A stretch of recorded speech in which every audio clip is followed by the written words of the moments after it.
Sebuah video yang beredar luas di media sosial memicu reaksi keras publik. Rekaman tersebut memperlihatkan proses pemakaman yang diduga terhambat akibat konflik sengketa lahan. Video itu diunggah oleh akun TikTok Mimaimu 4 dan langsung menjadi sorotan warganet. Dalam video yang beredar, tampak seorang perempuan duduk tepat di dalam liang kubur yang telah digali.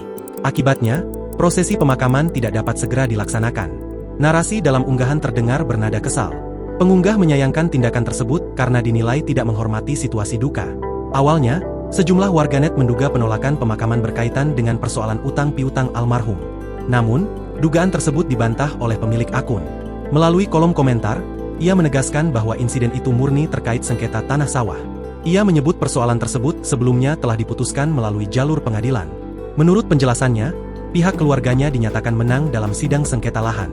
Meski demikian, individu yang duduk di liang kubur disebut tidak menerima putusan tersebut. Konflik pun disebut merembet hingga ke area pemakaman yang diklaim sebagai tanah milik kaum atau keluarga besar. Pengunggah juga memastikan bahwa almarhum tidak memiliki utang maupun persoalan pribadi lain yang berkaitan dengan insiden tersebut.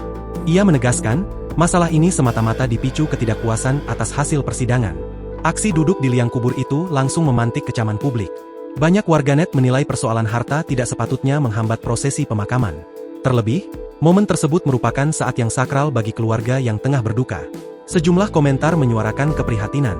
Ada pula yang berharap persoalan dapat segera diselesaikan secara bijak tanpa memperkeruh suasana.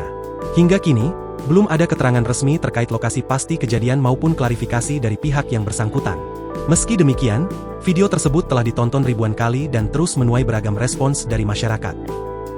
Download Tribun X sekarang, menghadirkan lokal menjadi Indonesia.